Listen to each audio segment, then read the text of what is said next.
On dirait qu'ils se battent pour le pétrole, mais en réalité, ils ne se battent pas vraiment pour le pétrole. Ils se battent pour l'évolution des civilisations. Les raisons, elles, n'ont pas évolué, que ce soit l'Irak, l'Iran, le Koweït ou le Venezuela. Quand vous regardez cette lutte pour l'énergie, à quoi l'énergie est-elle liée? Alors nous disons, non, vous voyez, le problème est géopolitique. Non, monsieur, le problème, c'est que vous pouvez les empêcher de construire un missile et une bombe. Comment les empêcher de dire: j'appartiens à une nation particulière, j'ai une certaine idéologie et une certaine religion. Je suis américain, tu es iranien, je suis chrétien. Toi, tu es musulman, ou je suis juif ou quelque chose. Ou je suis hindou quelque chose. Comment puis-je subvenir à mes besoins s'il n'y a pas d'autre solution? Donc, toutes ces méthodes coercitives ne réussiront pas. Nous nous rapprochons de l'apocalypse.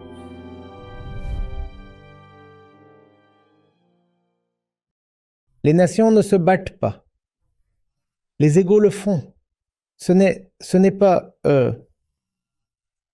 États-Unis, Venezuela, États-Unis, Iran, Pakistan, Afghanistan, Israël, Palestine ou Russie, Ukraine. Non, non, non, non.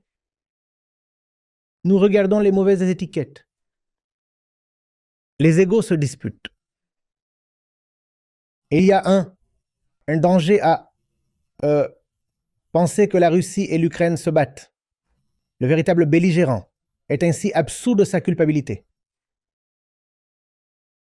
Il semble qu'une abstraction appelée nation soit en guerre. Ce n'est pas le pays qui est en guerre, aussi simple que cela, un être humain.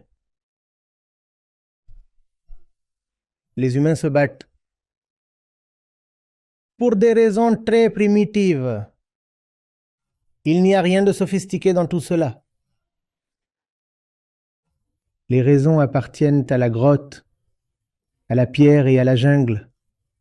Les raisons n'ont pas évolué. Les civilisations ont évolué. L'ego n'a pas évolué, n'est-ce pas? L'ego évolue-t-il?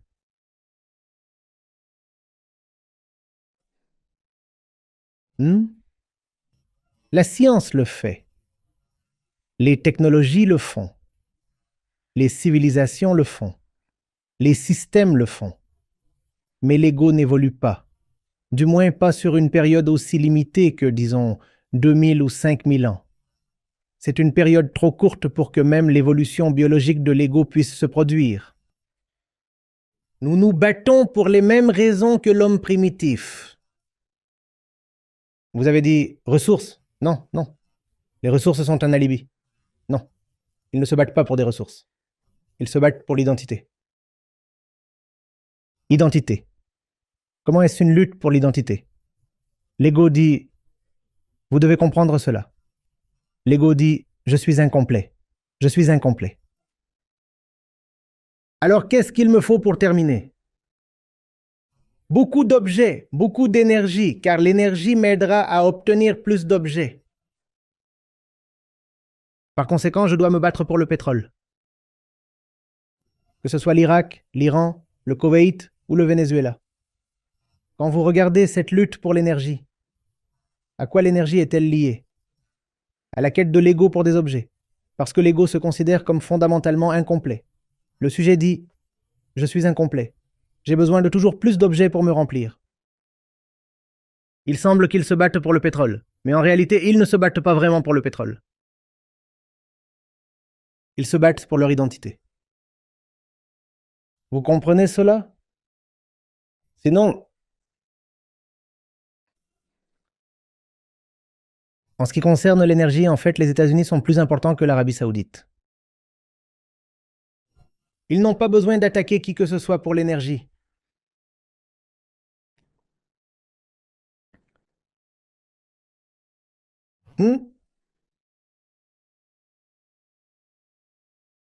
Il est peu probable que l'Iran possède une arme qui atteigne jamais les États-Unis.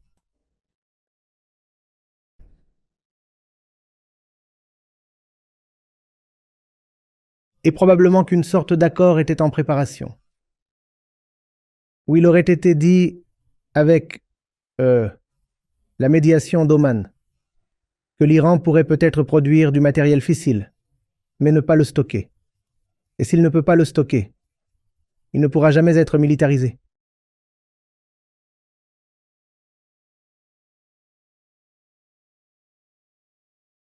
Est-ce que vous comprenez quels sont les enjeux?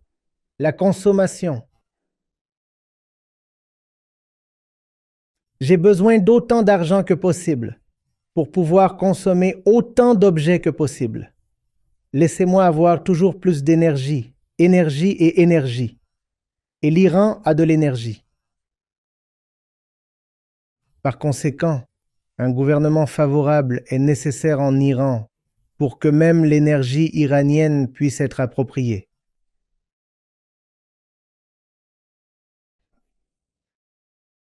Sinon, pourquoi a-t-on besoin d'énergie? S'il vous plaît, dites-moi. De toute façon, prenons un exemple.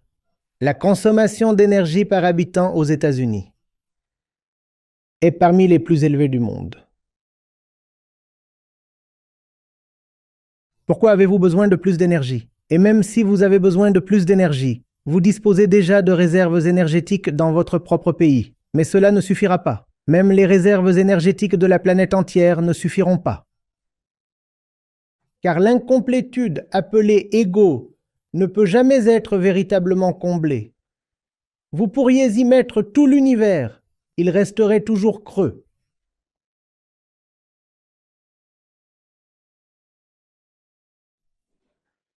Et c'est pourquoi la diplomatie, etc., ne fonctionnera pas. Vous n'avez pas besoin de diplomatie, vous avez besoin de sagesse.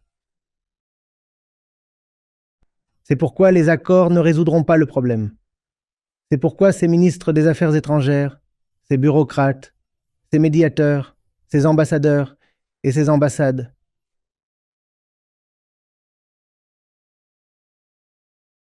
ils sont juste du divertissement. Ils ne peuvent pas arrêter les guerres.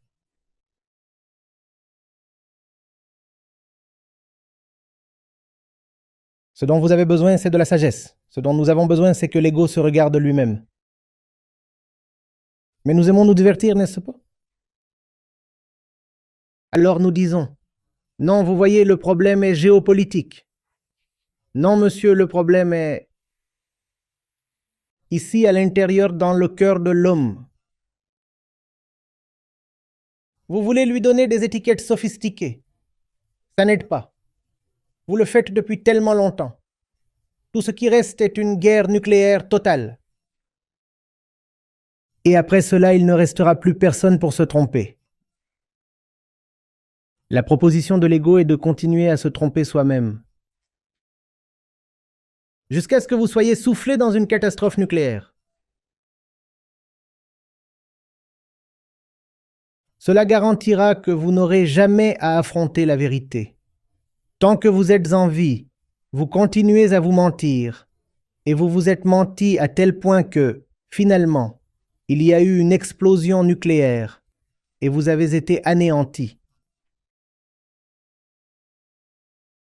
Et donc vous avez survécu à l'horrible perspective de vous regarder dans le miroir. Je me suis menti toute ma vie, et alors, je viens de me faire exploser. C'est bien parce que même dans ma mort, je n'ai pas eu à... Regarde-moi.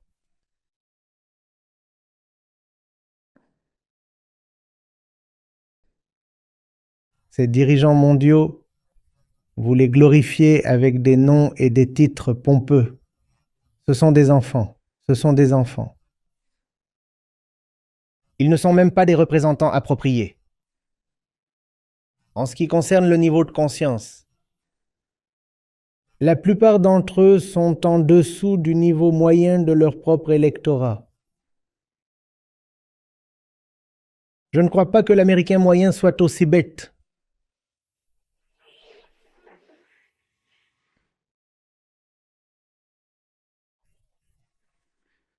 Ou le citoyen moyen de n'importe quel autre pays. Ce n'est pas comme si les dirigeants représentaient même la moyenne. Ils représentent les pires tendances d'un peuple.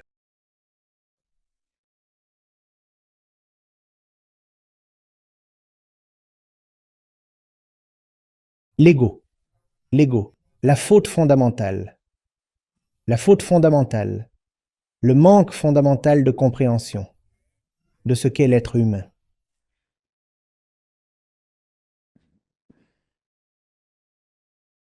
La guerre interne se déroule à une échelle externe massive. C'est tout. Il n'y a rien de plus à cela.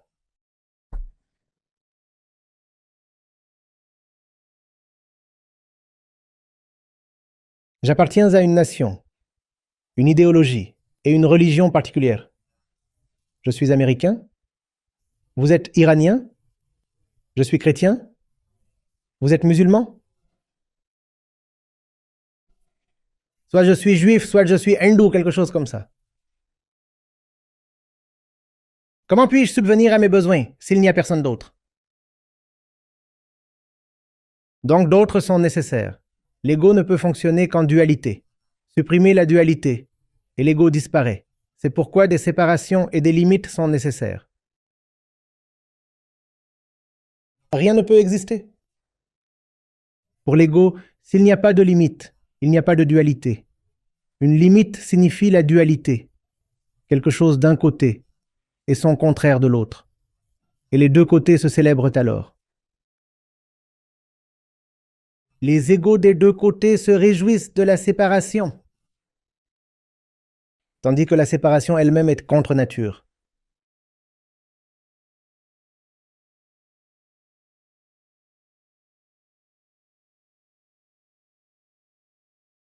Je regarde la couverture médiatique de toutes ces guerres à travers le monde. Et j'aurais ri de ça. En fait, c'est amusant. Mais le problème, c'est que des vies sont perdues. Et cet aspect tragique m'empêche d'en rire. Mais c'est aussi enfantin. Vous comprenez? Ne vous laissez pas berner par les grands récits. Puis la Chine a fait ça, puis l'Allemagne a fait ça, puis le Grand Empire a fait ça. Que voulez-vous dire par le Grand Empire? Montrez-moi le Grand Empire. Où est le Grand Empire? Vous parlez d'une personne, d'un être humain. Pourquoi ne le dites-vous pas clairement? Vous parlez de l'ego humain ici. Pourquoi vous cachez-vous derrière des abstractions? Géopolitique, diplomatie, ne misez pas trop là-dessus. Cela ne fonctionnera pas.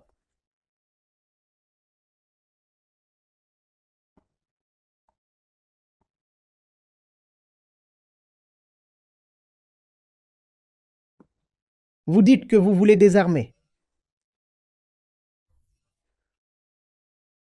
Le fait est que, avec ce qui se passe en Iran, chaque pays du monde dira qu'il veut un missile balistique intercontinental capable d'atteindre les États-Unis, car c'est la seule façon d'empêcher les États-Unis de tuer leur président. Chaque pays du monde pense de cette façon.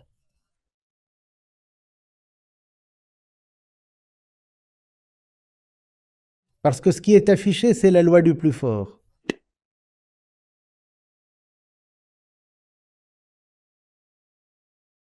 Vous n'avez pas de missile capable d'atteindre ma ville, donc je viendrai détruire toutes vos villes.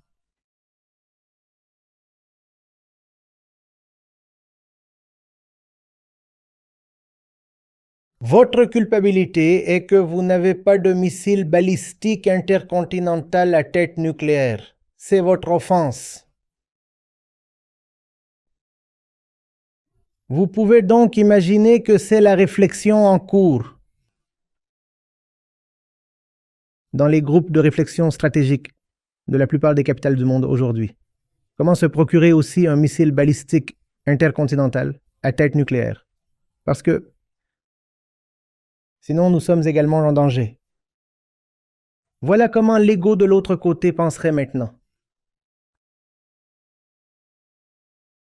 Vous essayez de désarmer l'Iran? Non. Tous les pays voudront désormais s'armer jusqu'aux dents.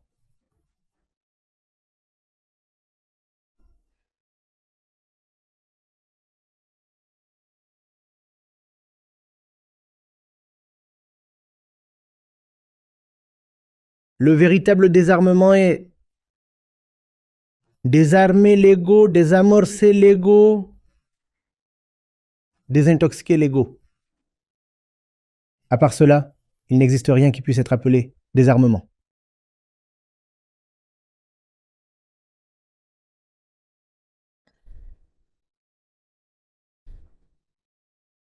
D'accord. Vous pouvez empêcher quelqu'un de construire un missile et une bombe. Vous pouvez les empêcher de construire un missile et une bombe. Comment les empêcher d'en acheter un?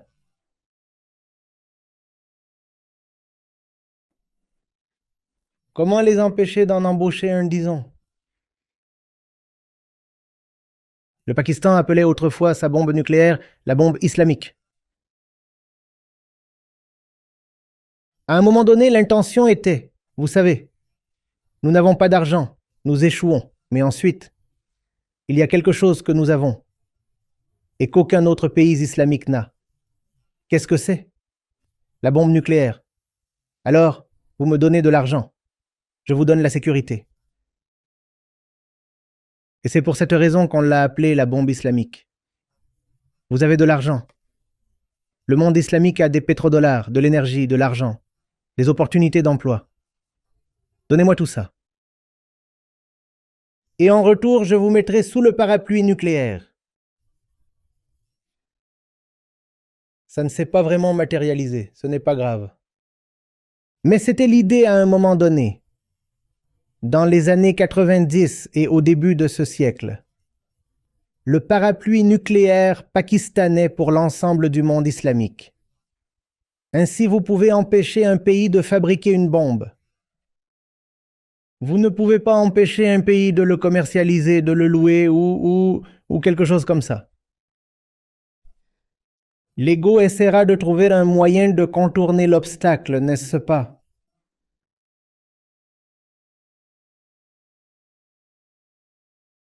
Donc toutes ces méthodes coercitives ne vont pas réussir.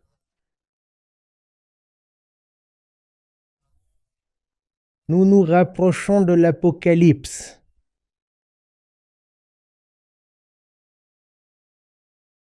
Pensez à la Corée du Nord. Comment ont-ils obtenu la bombe? Avaient-ils vraiment une technologie locale? Non, quelqu'un la leur a fournie. Et le fait est que les États-Unis ne les attaqueront pas si facilement. Ils ont la bombe et le missile tous les deux. Et cela sert d'exemple pour le monde entier.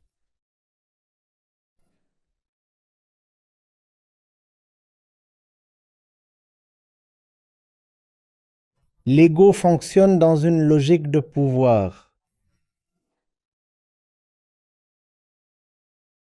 Et aucune quantité de pouvoir ne le garantira jamais.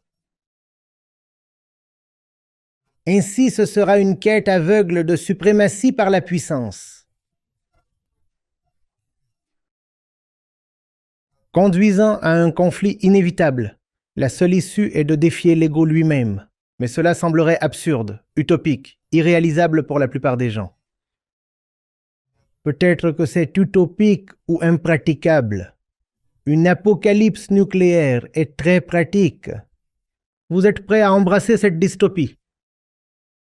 Non. La guerre nucléaire. Vous êtes prêt à l'accepter. Mais quand je parle de traiter l'ego, vous appelez ça une fantaisie utopique. Et si cela ne fonctionne pas, dites-moi ce qui fonctionnerait. Avez-vous une alternative?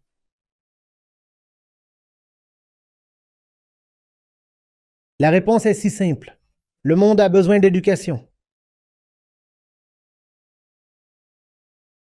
Ces types ne sont pas assez éduqués. Pas seulement les dirigeants. Je parle des masses.